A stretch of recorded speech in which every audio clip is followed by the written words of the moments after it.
Welcome to the Great Divorce Podcast, hosted by divorce financial analyst and retirement planning counselor Andrew Hatherley. Join Andrew and guest experts as they help late-life divorcees build the financial and mental foundation for a meaningful future. There is life after divorce. Now, on to the show.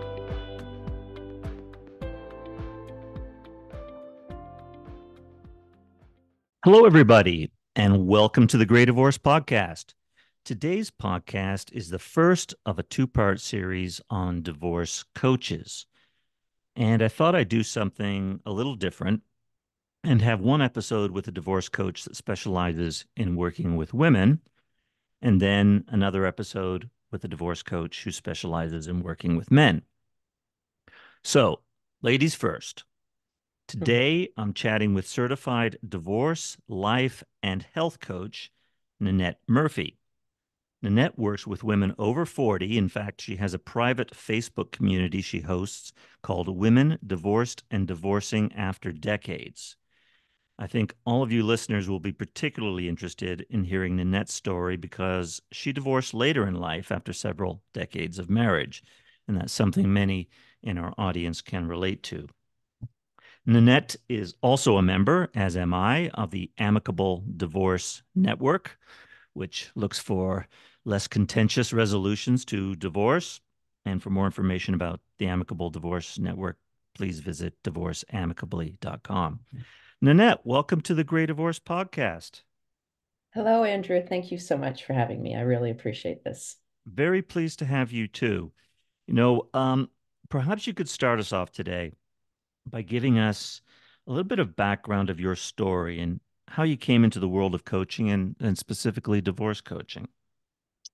Okay, well, I will try to make it brief. I, was married for 20 years, somewhat happily, I thought, as we all get married that are married for that long, life isn't perfect, but you get through it.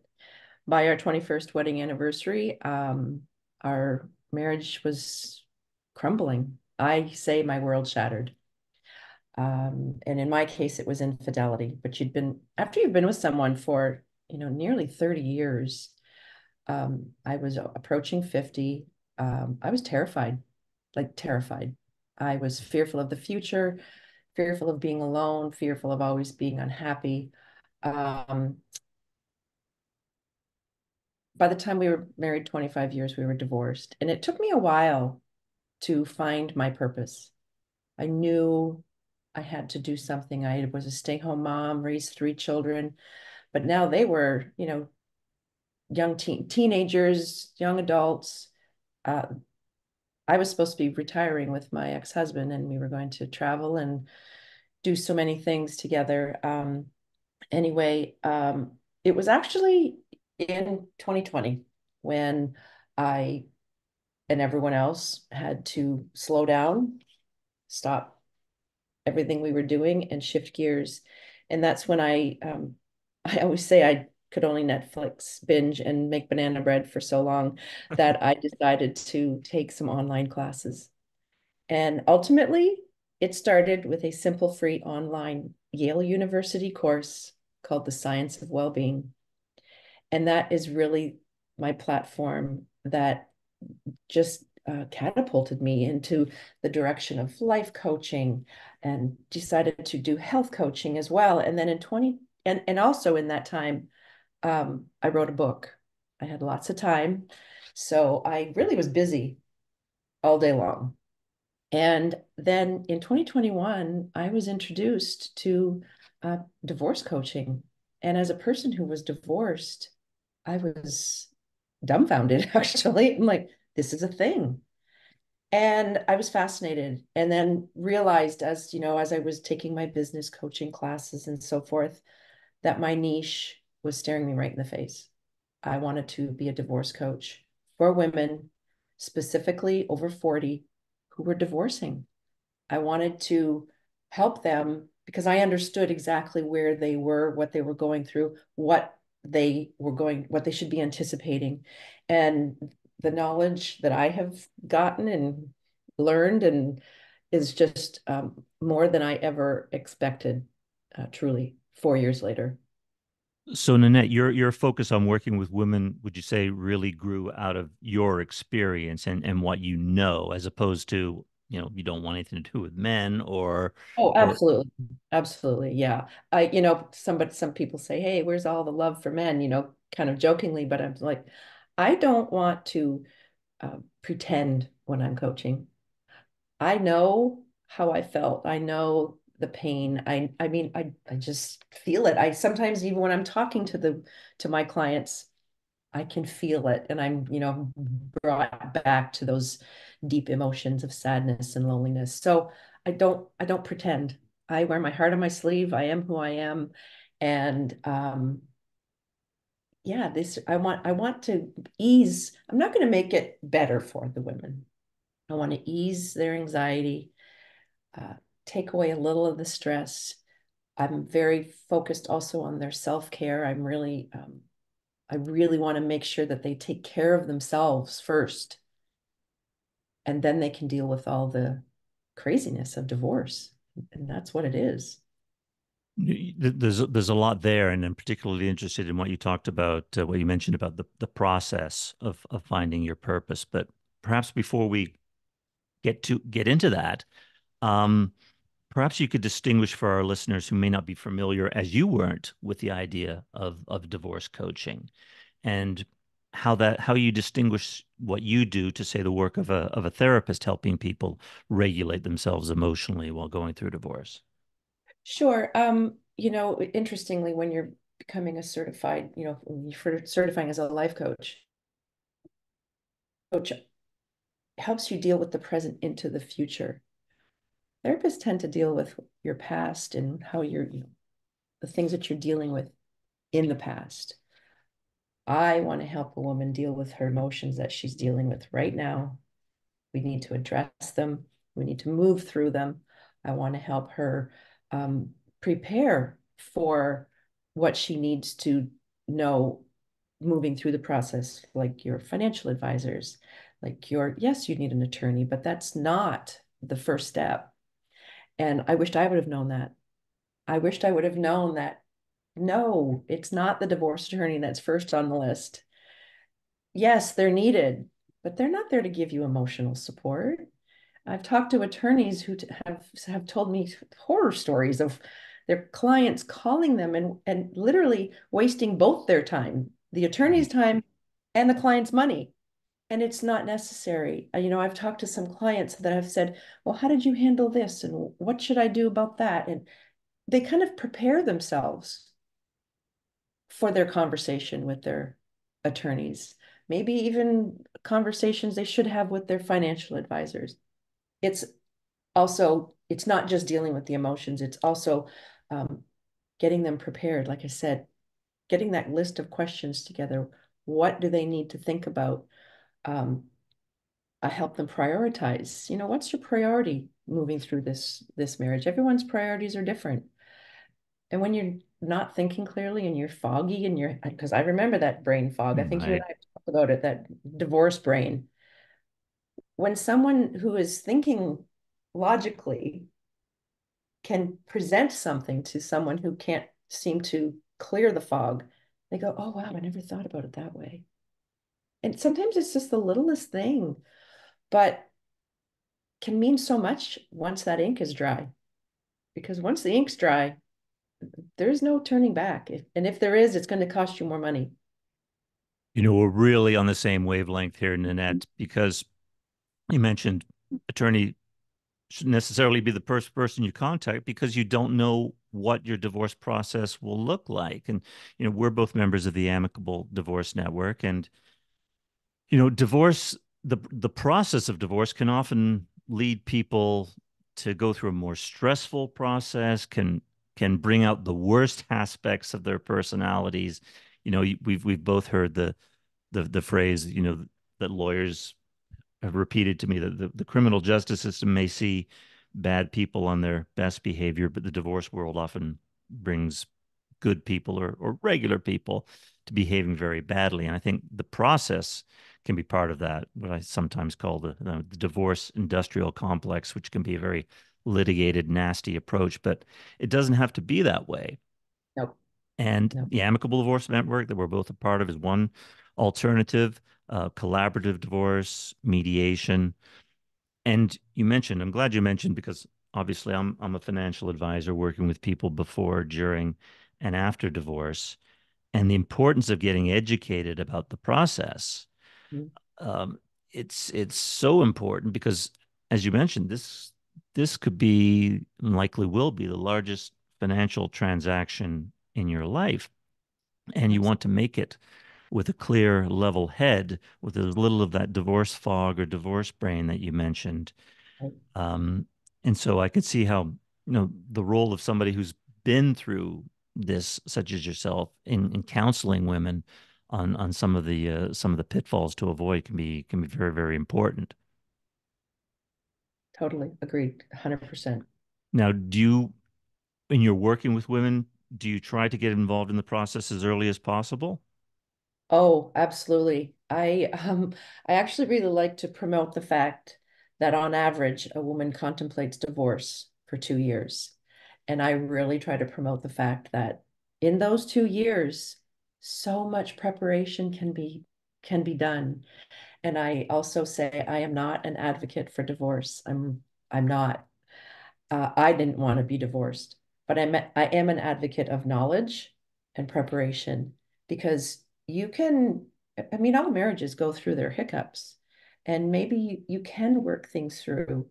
But if you already know, if the woman already knows that she can manage financially on her own, then she can make that decision. I've talked to women that they're not divorced, but they contemplated it and they did crunch the numbers and they because that's a huge fear for anyone, but so often in the gray divorce, we're over 50, we're 60. Some one of the a woman I just spoke to is 79, you Yeah, know, and our the setup of the marriage, is old. Women have their role, the man has his role. Often the women I talk to don't have credit cards in their name. They don't have the house is not their name is not on the house or the title of the car, the bank account. It's just and it's no fault of their own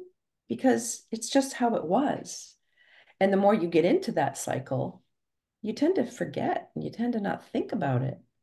And then all of a sudden your world explodes and you're like, oh my God, now what? And exactly. yeah, The question I hear all the time, am I going to be okay? yeah, Because yeah. quite often the husband was the one managing the finances. Right. And the other thing I want to add is even if you're divorcing and you have a high net worth, this statistics kind of scared me.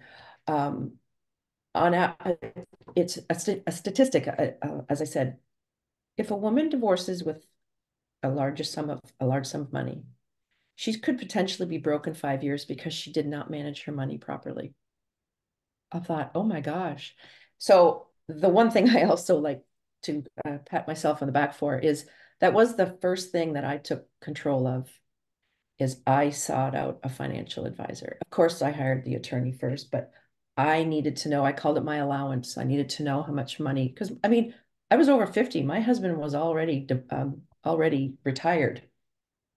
So, I put away your credit card, budget, live below your means, take that first year and just slow down, put the brakes Right. on. Don't get crazy spending. Just because you have the money doesn't mean you need to spend it until you figure out exactly what the future looks like for you on paper. That's so important, Annette. I often say it at my workshops, which are probably 90% attended by women, that divorce may be a legal process, but it's all about money. Oh, And absolutely. 150%. Yes. and if you and I, through our experience, because we both went through divorce about the same age, Uh-huh. um, and learned a lot and grew a lot, and we'll talk about that in a second, from the process. But it's so important to be educated and to seek counsel.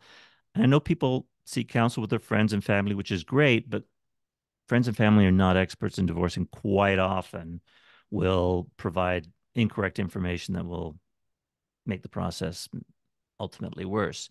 Mhm. I know I was even getting educated, poorly educated about divorce from my wife while we were going through it. I mean, I remember one unpleasant conversation that to the effect of, "You're going to pay me spousal support for the rest of your life." Well, no, because my life expectancy was probably 30 or 40 years, so that was not going to happen. But Right. I didn't know because Right. you know, it's kind of embarrassing as well being a financial advisor and being so ignorant of the financial aspects of divorce at that time. And I Right. guess probably like you, learning from that experience, you want to help others avoid not only avoid the mistakes we made, but experience the benefits and the joys of growth after divorce. Oh, so true. So I, true. I, I like your approach. You mentioned the team approach and or what seems like a team approach. You know, divorce coach, kind of like a counselor through the process, and obviously a financial advisor, and of course the important role of legal advice being a legal process.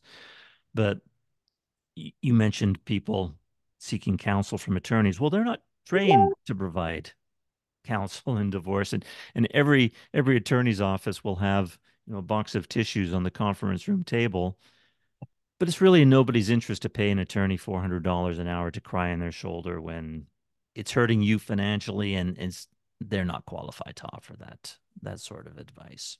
They're not.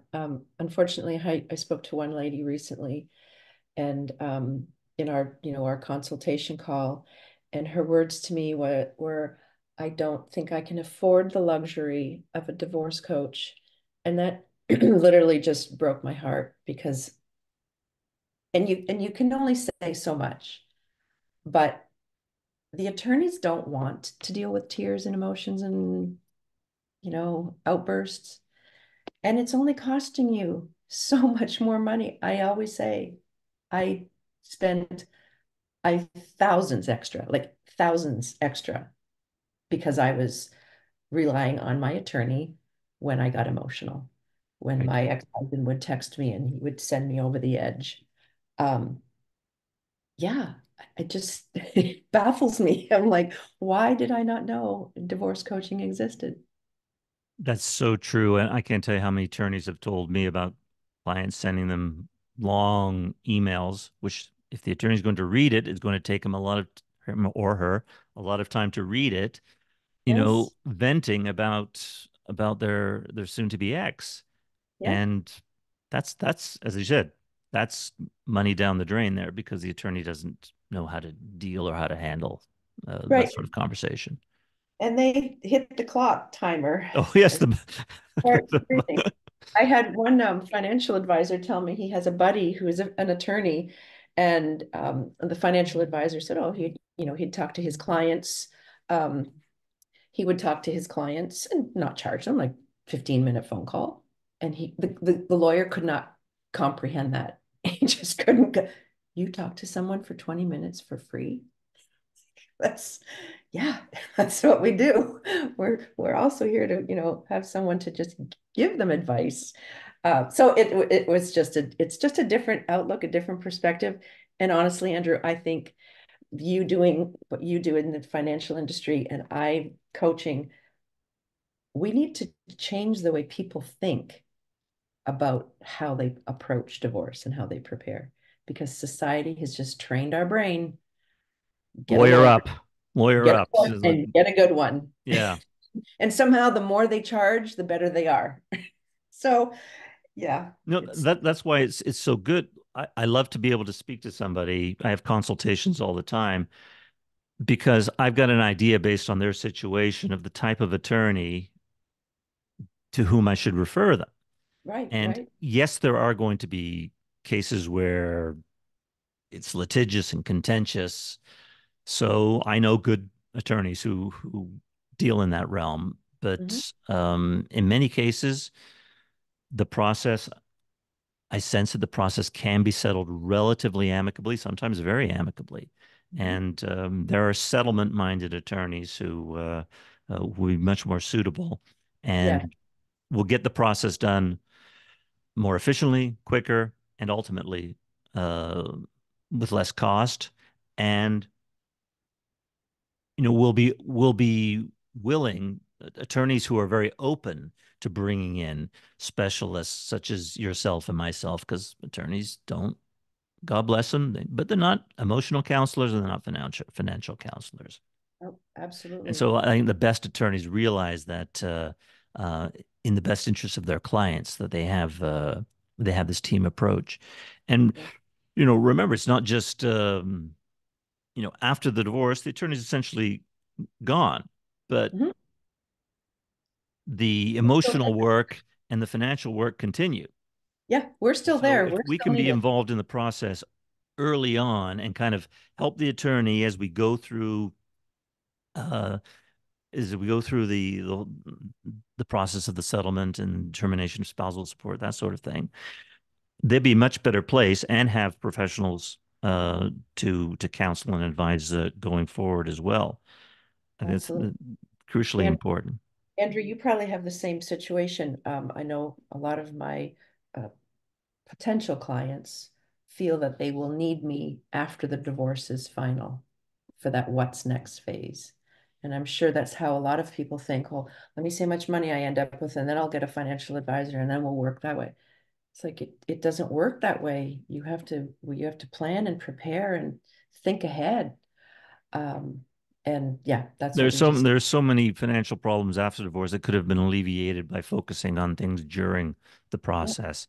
yeah, Not with respect to taxes and proper distribution of assets, but also with respect to lending. And that's another professional that I think is very useful as a divorce lending professional who incidentally don't cost anything during the process, but can really help with issues of financing the house and help the attorney with language in the settlement agreement that can facilitate um, loans.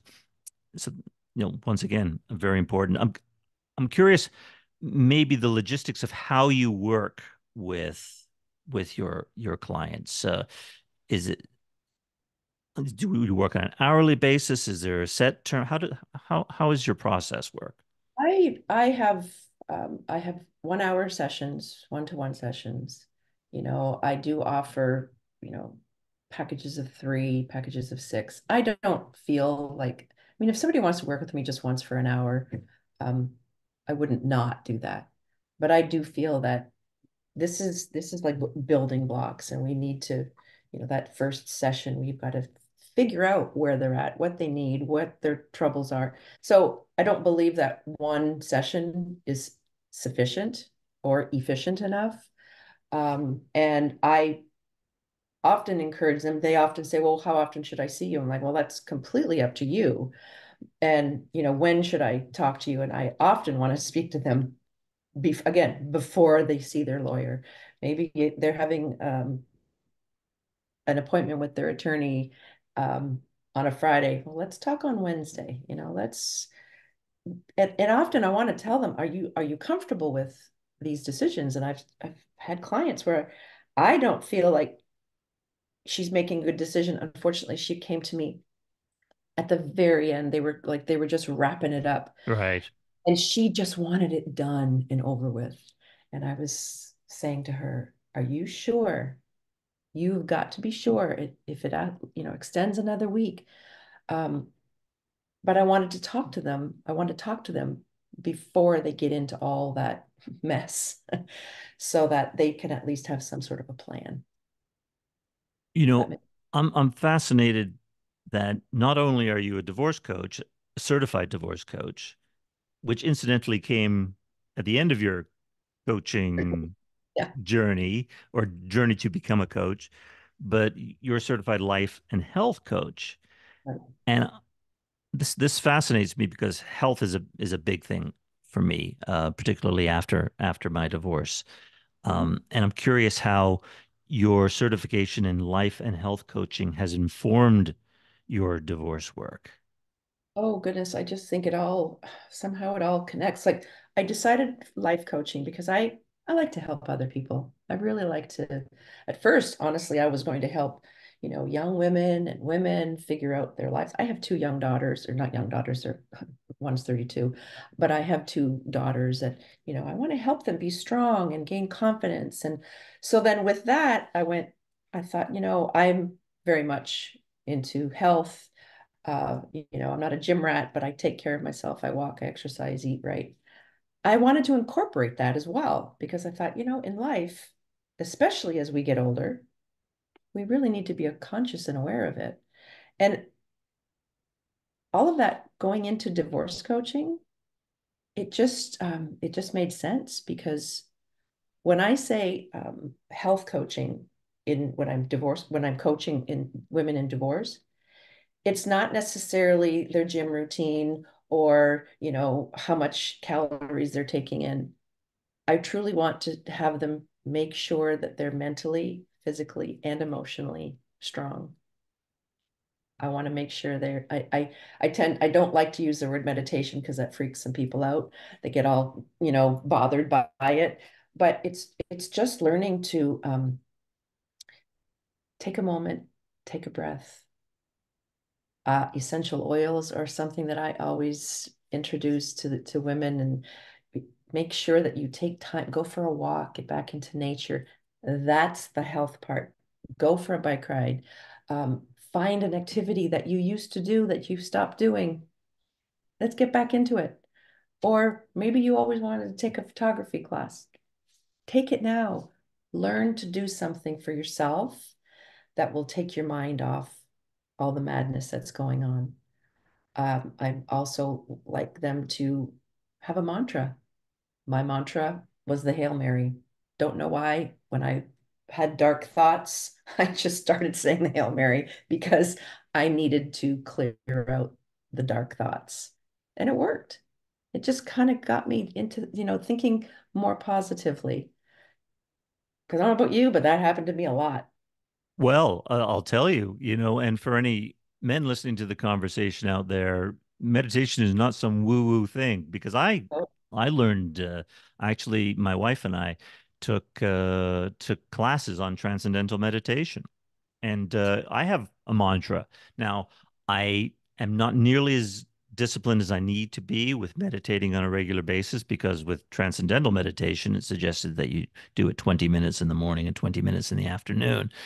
And I'm still not quite that disciplined, but I just, I'm disciplined enough that I know that in the middle of the afternoon, it's probably a good idea to go outside and just sit down for a minute and breathe and just say the mantra and meditate. No, you don't. Now, there's all sorts of different types of meditations, and you don't have to have mantra, but I'm a big believer in that aspect of emotional, spiritual health and cleansing.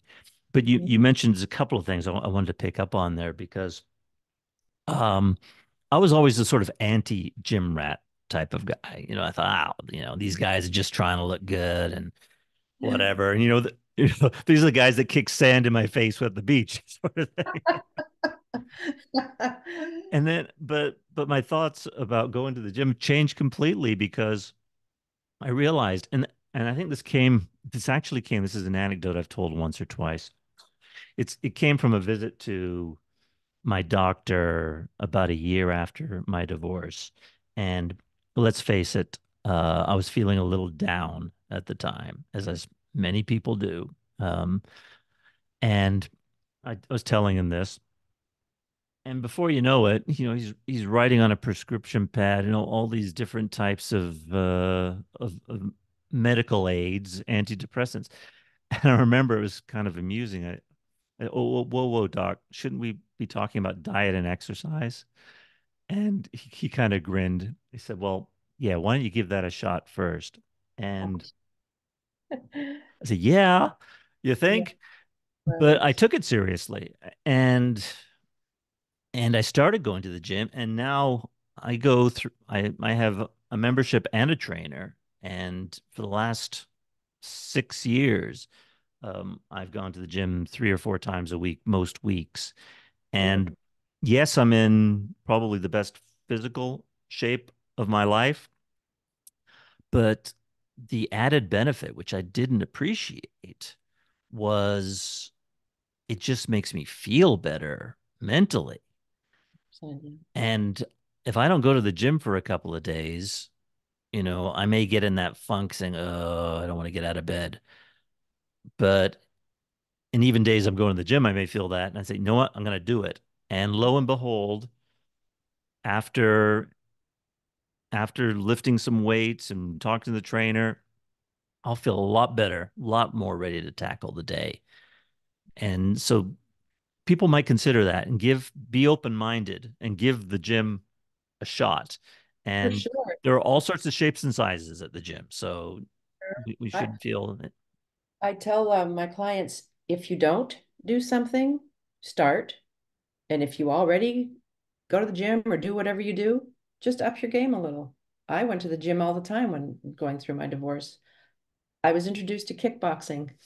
Best thing I ever did when I went through my divorce. yeah. The energy and the anger that you can release when you're punching that bag, it's perfect. But I 100% agree with you, Andrew, is that it just gets your blood flowing. You get to think and you breathe in that fresh air. I actually call it your SEP strength, spiritual, emotional, and physical strength. You need all of it. Yes. You need all of them. I think you need all of them to get through anything in life. But when you're going through divorce, it's traumatic, and it definitely helps you. It helps you stay healthy and keeps you from going a little crazy. I want to pick up on something you said a minute ago. You talked about as part of the growth process, after divorce, and we've discussed this before. There is such a thing as post-traumatic growth, and I was actually done a podcast episode on it. But you mentioned learning to do something for yourself, learning to do things for yourself. And yes, I understand what you're saying, but I think what you're doing and what I'm doing in our growth after divorce path is doing things for other people. Yeah, very true. Yep, very true. And I've found, for instance, I was always terribly terrified of public speaking. I'm still nervous before public speaking. You too, right? Absolutely. Yeah. But when I went to, this was once again after divorce, and an element of my post-divorce growth is I went to Toastmasters and became more comfortable with it. But part of the aspect, and I call it a virtuous cycle, and you can get in vicious cycles and you get in virtuous cycles.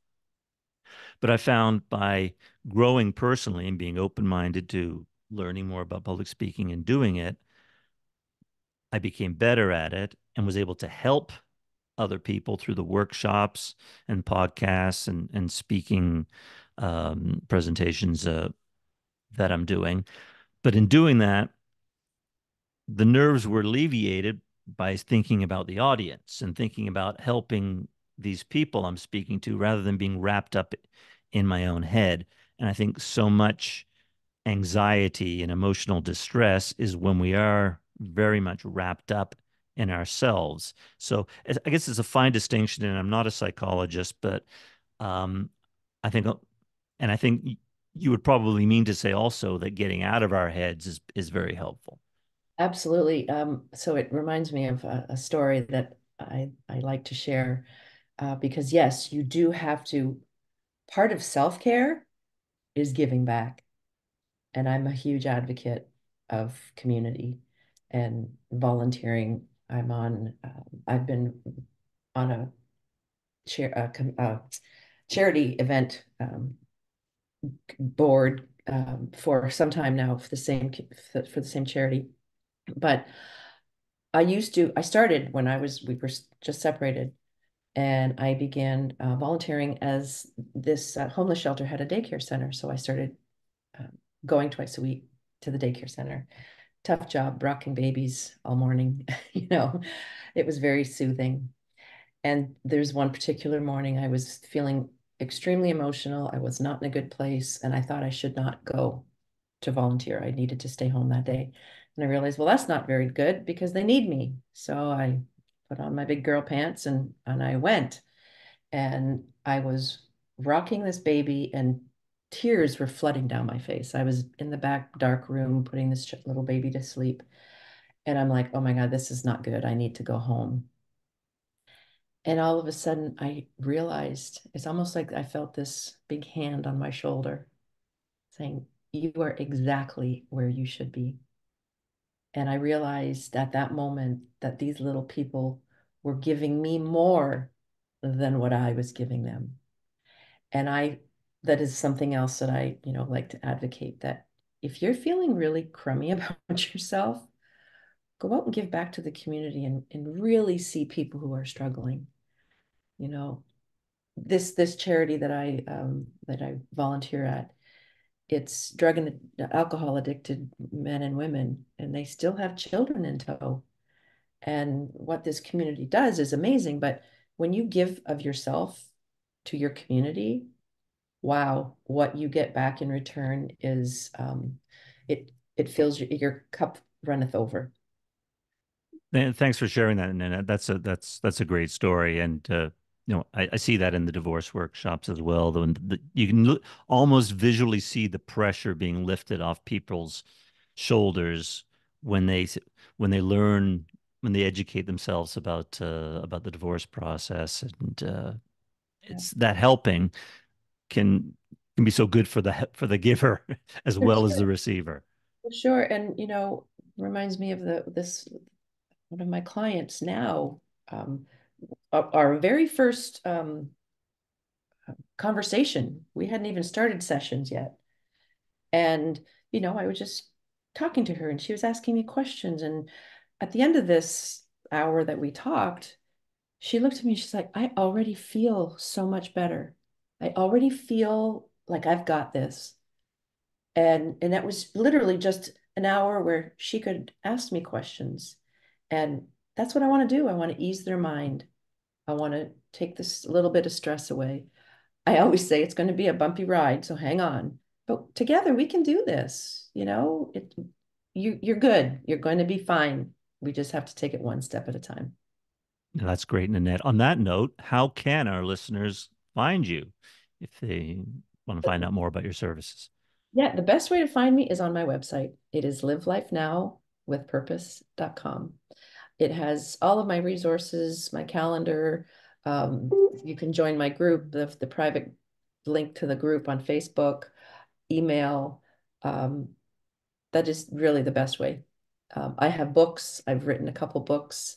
Where can they find you? Where can our listeners find your books, and what are they called? Um, Shattered Dreams and New Beginnings is my original book. And then the other is A Clearer Path to Divorce. And it just gives you a step-by-step outline of how to prepare. I've even got I guess they call it a webinar. And it's 2.5 hours of information because I understand, not everybody wants to jump in and talk, and they're very nervous. So this is their opportunity to just sit and listen, look at some slides, take notes, go at their own pace, be in the privacy of their own home, and gain the knowledge that they need to prepare. And it's all on my website. Resources. There's a rebuilding seminar, which is something new. And it's rebuilding when your relationship ends. I call it a game changer in the healing process. I wished I would have had the opportunity to take this 10-week program. So there's a lot there. There's a lot there. Before, during, and after. I'll make sure to put your website address in the show notes to the podcast, but tell our listeners again the name of the website address. livelifenowwithpurpose.com. Terrific. Terrific. Really enjoyed chatting with you, Nanette. Great conversation. Thank you so much for your time and the great work that you're doing with women. I appreciate that. Thanks so much for this opportunity, Andrew. It was wonderful. Thanks so much for tuning in to this episode of the Grey Divorce Podcast. To learn more or get in contact with your host, you can visit Andrew's website at transcendretirement.net. Also, please feel free to rate, subscribe, and leave a review wherever you listen to your podcasts. That helps others find the show, and we greatly appreciate it. Thanks again for listening, and we'll catch you in the next episode. Information provided is educational only and should not be construed as legal or tax advice. Each situation is unique and should be discussed with your tax or legal advisor prior to implementation. Andrew Hatherley is not an attorney and does not provide legal advice. Information provided is financial in nature. Advisory services offered through Hatherley Capital Management, LLC. Divorce financial analysis services offered through Wiser Divorce Solutions, an affiliated company.